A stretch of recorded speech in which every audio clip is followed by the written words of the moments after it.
한국 교회가 중요하게 여기는 절기가 참 많이 있죠. 신년초, 신년주일을 비롯해서 또 12월 마지막, 또 새해가 되는 송구영신까지 참 많이 있습니다. 다른 절기 예배는 따로 그렇게 의견이 분분하지 않는데, 한 해에 딱 절반이 되는 이 7월 첫 주에 지키게 되는 이 맥주 감사절에 대해서는 참 많은 의견이 분분한 것들이 있습니다. 그래서 이런 분분한 이 맥주 감사절에 대해서 한 포털 사이트에 또 익명이 요구되는 한 게시판에 이 맥주 감사절에 대한 이야기가 올라왔는데, 굉장히 날선글이 올라왔고 거기에 대한 댓글들이 굉장히 많이 달렸습니다. 그 중에 닉네임이 참 의아할 정도의 그 충격적인 댓글을 다신 분이 있어서 좀 여러분에게 그 내용을 좀 소개해 보려고 합니다. 닉네임은 주님의 종이었습니다. 굉장히 은혜롭죠. 내용은요, 굉장히 인본주의가 가득했습니다. 서구교회도 지키지 않는 맥주 감사절을 한국교회는 더 이상 지킬 필요가 없다. 여기까지는 그래도 좀 어떻게 조금이라도 한번 생각해 볼 여지가 있는데, 그 다음 줄이 문제였습니다. 이제 그만 성도들의 주머니를 털어내는 얄팍한 상수를 교회는 멈춰야 한다. 지난주에 여러분들에게 아마 주보간지로 들어갔던 이 맥주 감사 헌금을 이야기하는 겁니다. 과연 성도들의 쌈짓돈을 교회가 맥주 감사절이라는 이 하나의 교회의 관습으로서 우리가 또 지키고 있는, 한국교회가 붙들고 있는 이 모습으로 과연 진짜 여러분의 쌈짓돈을 덜어내고 있는 걸까요? 굉장히 씁쓸한 생각이지만 어쩌면 이 절기를 대하는 우리 안에 이런저런 영적인 피로감이 있을지도 모른다는 생각이 들었습니다. 아시는 바대로 지금 삶이 만만치 않습니다. 호르무즈 사태로 인해서 여러 경기가 아직 회복되지 않았습니다. 그러다 보니 그 삶의 팍팍함으로 인하여 생긴 부담감일 수도 있겠고, 혹은 내가 신앙생활을 오래 하다 보니 오랫동안 교회가 지켜온 이 전통으로서의 그냥 무덤덤하게 지켜드리다 보니 생긴 그런 것인지는 모르겠으나, 분명한 것은 처음 이 맥주 감사 절기에는 굉장한 감사와 기쁨이 있었는데, 지금의 우리 안에는 이 맥주 감사에 대한 그 감사가 굉장히 퇴색되었다는 것은 사실이라는 겁니다. 여러분, 오늘 우리에게 있어서 만일 이 절기 예배의 핵심은 감사인데, 만약에 이 맥주 감사 예배를 드림에 있어서 감사가 퇴색되었다면, 지금 퇴색되게 한 생각의 하나라 이야기할 수 있는 우리가 지키고 있는 이 예배의 낡고 새로움의 문제를 떠나서, 사실은 이 절기 속에 있어야 할 이 감사가 지금 내 안에도 있는지 다시 한번 점검하는 것이 가장 우선이라는 생각이 듭니다. 하라기는 오늘 이 예배 짧고 굵게 갈 겁니다. 그간에는 제가 눈치가 없어가지고 예배 끝나고 재직회가 있는데도 똑같이 설교를 하다 보니 여러분 밥 먹는데 굉장히 바빴죠.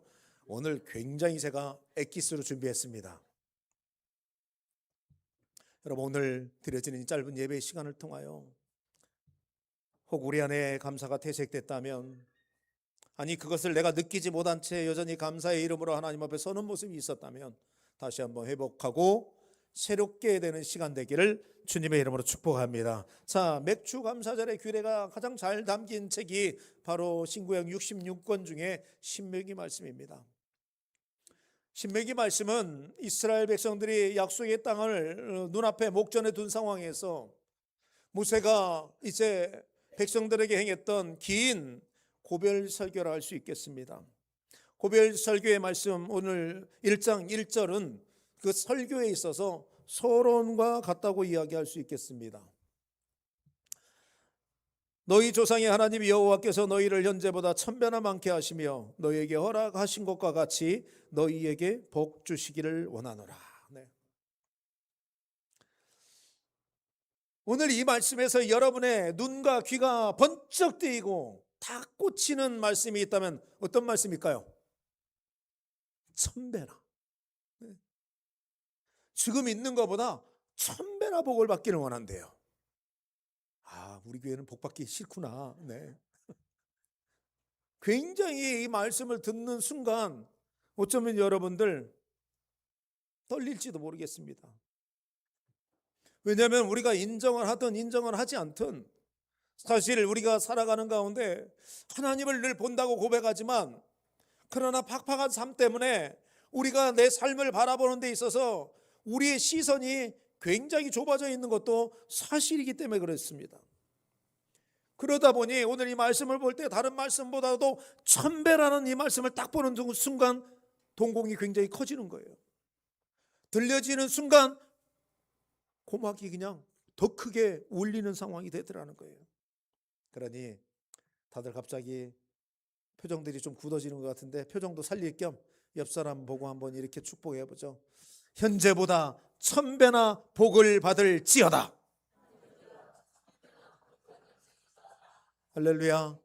우리 믿는 사람에게는 입술의 권세가 있으니 내일부터 당장 1000배의 복이 임할 줄 믿습니다. 근데 오늘 정말 너무나 귀한 말씀이 있죠. 1000배의 복을 받는다는 게. 근데 이 말씀은요, 단순하게 1000배의 복을 받는 데서 끝나지 않습니다. 1000배의 복은 분명히 눈앞에 보이는 복입니다. 내가 살고 있는 지경이 1000배나 넓어지는 거예요. 우리가 손댄 일이 1000배의 막 열매가 맺어지는 거예요. 네? 근데 이 말씀은요, 1000배의 복을 받은 이후의 삶에 대해서 이야기하는 말씀입니다. 사실은 복은 주어진 거예요. 하나님의 약속으로. 근데 이 복을 받은 이후에 우리 삶이 어때야 하냐는 겁니다. 오늘 화면을 보고 그 말씀을 우리 한번 보고 같이 한번 읽어보도록 하겠습니다. 신명기 5장 29절입니다. 자, 함께 읽겠습니다. 시작. 다만 그들이 항상 이 같은 마음을 품어 나를 경외하며 내 모든 명령을 지켜서 그들과 그 자손이 영원히 복을 받기를 원하노라. 자, 영원히 복을 받기를 원하는데 전제 조건이 하나가 있습니다. 이 같은 마음을 품어라고 이야기합니다. 그러니까 이스라엘 백성들 모두가, 아니 우리 교회로 이야기한다면 우리 교회 모든 성도들이 같은 마음을 품어야 한다는 거예요. 이 같은 마음을 품는데 이 마음을 지금 우리 삶의 언어로 풀어서 이야기하면 이렇게 되겠습니다. 하나님이 내 가정을 붙들어 주지 않으면, 하나님이 내 직장과 기업을 붙들어 주지 않으시면, 하나님이 우리 교회와 이 민족과 이 나라를 붙들어 주지 아니하면 우리는 끝이구나. 이렇게 고백하며 은혜를 구하는 그 절박한 마음이 사실 모세가 이야기한 이 마음의 실체라 이야기할 수 있겠습니다. 그러면 마음의 실체도 알겠습니다. 고벨세계라고 얘기했습니다. 그러니 모세가 이스라엘 백성들에게 지금 해줄 말들이 굉장히 많습니다. 근데 왜 이 고벨설계를 하면서 많은 할 얘기들이 있는데 그 가운데서 먼저 이 마음에 대한 이야기를 하며 강조하고 있느냐는 겁니다. 왜냐하면 모세는 지금 바라보고 있는 겁니다. 분명히 그들이 약속의 땅에 들어가서 1000배의 복을 받게 될 것입니다. 그런데 복을 받는 것보다 더 빠르게, 더 확실하게 이 마음을 잃어버릴 것을 지금 내다보고 있었다라는 겁니다. 그러니 오늘 그런 가운데서 지켜야 할 이 맥추절은요, 1000배의 복으로 비춰지는 우리 삶에 지금까지 역사하신 하나님의 은혜를 우리가 기억하는데, 특별히 우리가 그 기억을 잊어버리고 겸손하게 엎드리는 그 자리를 벗어나서 모든 것이 내가 했다는 그 교만의 자리로 나가는 그 연약함이 있는 것을 아시고 처음 받았던 그 은혜를 잊지 아니하도록 우리를 하여금 붙들어주는 어떤 삶의 영적 장치가 바로 이 맥주 감사절에 담겨 있다는 것을 우리로 알게 됩니다.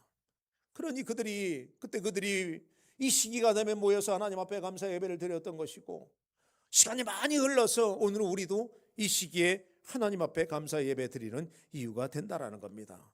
자, 그러면 우리가 잊지 말아야 할 것, 그때 그들이 잊으면 안 되는 것이고 오늘 우리가 잊지 말아야 할 것이 무엇인지 12절에 알려줍니다. 너는 애굽에서 종되었던 것을 기억하고 이 규례를 지켜 행할지니라. 네.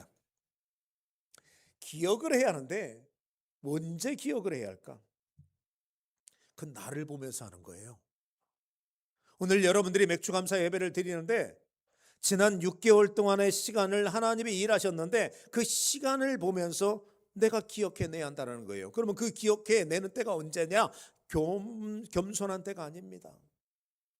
지금 6개월 동안의 모든 것을 내가 이루었다고 생각하는 교만이 들어오면서 이 모든 것은 내가 했지라고 들이대고 있는 고개가 세워질 때, 그때를 기억하라는 거예요, 여러분들. 그러니 오늘 이 말씀을 보면서요, 서두에서 말씀드렸던 것처럼 절기예배의 당연한 내용이라 할 수 있는 이 감사가 우리 속에 퇴색됐는데, 이 퇴색된 감사를 다시 회복할 수 있는 방법이 무엇인지 오늘 이 말씀을 통해서 분명한 답을 찾았습니다. 말씀 앞에 서 있어요. 예배를 드리고 있습니다. 늘 우리가 하나님 앞에 영적인 자리를 늘 지키고 있어요. 그런 내 모습을 보면서 먼저 자기 객관화가 일어나야 한다는 겁니다. 객관화는 이겁니다. 하나님이 아니었다면, 할렐루야, 네, 하나님이 아니었다면 지금의 나는 있을 수가 없는 것이고 내 모든 것이 있을 수 없고 말씀에서처럼 나는 종에 불과한 자라는 것을 깨닫는 이런 객관화가 일어나게 될 때 우리 속에 퇴색되었던 진짜 감사가 다시 회복될 줄 믿습니다. 여러분, 이 감사는요, 이 객관을 통해 일어난 이 감사는요, 조건이 아닙니다. 조건을 통해 일어나는 감사가 아니라 절대적인 하나님의 은혜를 깨닫은 자만이 할 수 있는 감사가 바로 오늘 이 객관화가 만들어오는 감사인 줄 또한 믿습니다. 그러면 여러분, 오늘 우리가 맥주 감사를 지키는 데 있어서 맥주 감사가 시작이, 그 핵심이 감사라면 이 맥주 감사의 마무리는 어떻게 되어야 할까 한번 생각해 봐야 할 것 같습니다. 역시 11절입니다. 우리 11절도 보고 한번 같이 한번 읽어보겠습니다. 11절입니다. 자, 시작. 너와 내 자녀와 노비와 내 성중에 거하는 레위인과 및 너희 중에 있는 객과 고아와 가부가 함께 내 하나님 여호와께서 그 이름을 두시려고 택하신 곳에서 내 하나님 여호와 앞에서 즐거워할지니라. 아멘. 여기서 이 말씀에서 중요한 게 이겁니다. 한번 따라하시죠. 함께 즐거워하라. 네, 함께와 이 즐거워는요 결코 분리될 수 없습니다. 지금 여러분이 읽은 11절 말씀의 핵심이 함께 있는 것이고 즐거워하라에 있다는 이야기입니다. 같이 간다는 거예요. 그럼 같이 함께 즐거워할 대상에 대해서 오늘 말씀이 이야기하는 것은요, 레위인과 객과 고아와 가부를 이야기하고 있습니다. 이 사람들의 동일한 특징이 뭐냐면요, 누군가 도와주지 않으면 이들 스스로는 살 길이 없다라는 겁니다. 반드시 누군가 도와줘야 하고 반드시 누군가 손을 내밀어 줘야만이 그들이 동일한 삶을 살 수 있는 존재가 지금 말씀에서 언급된 존재라는 겁니다. 그러니 함께 즐거워하라 이 말은요, 오늘 이렇게 이해해도 될 것 같습니다. 나에게 하나님이 복을 주셨는데 근데 그 복을 내 안에만 가둬놓지 말고 그것을 누군가에게 흘려보내라. 이것이 오늘 함께 즐거워하라 이 말씀의 진짜 핵심이라 이야기할 수 있겠습니다. 왜요? 함께 즐거워하는 것, 이 흘려보내는 것이 또한 감사의 열매의 하나이기 때문에 그렇습니다. 그럼 감사하게도 우리 교회는요, 이 흘려보내는 은혜가 이 말씀 앞에서 굉장히 순종을 잘하고 있습니다. 우리 지난주에 우리가 구제부의 보고를 들었잖아요. 여러분들이 매월 마지막 주면 섬겨주시는 그 십시일반의 그 구제헌금이 잘 모아져서 한 개인에게, 한 공동체에게, 그리고 꼭 필요한 어린 심령들에게 그 예물이 지금 잘 흘러 들어가고 있고 또 구제비와 여러분들이 헌금한 그 구제비와 별개로 교회에서는 구제부 예산을 세웠고, 그 구제부 예산이 세워진 그 구제비를 잘 구별해서 행정복지센터에서 전달해서 고령자를 위하여, 소외된 자를 위하여 쓰일 수 있게 한 이것이, 저는 믿습니다, 우리 교회가 함께 즐거워하는 그 뚜렷한 열매로 나타난 증거가 바로 그것인 줄 믿습니다. 그러니 여러분,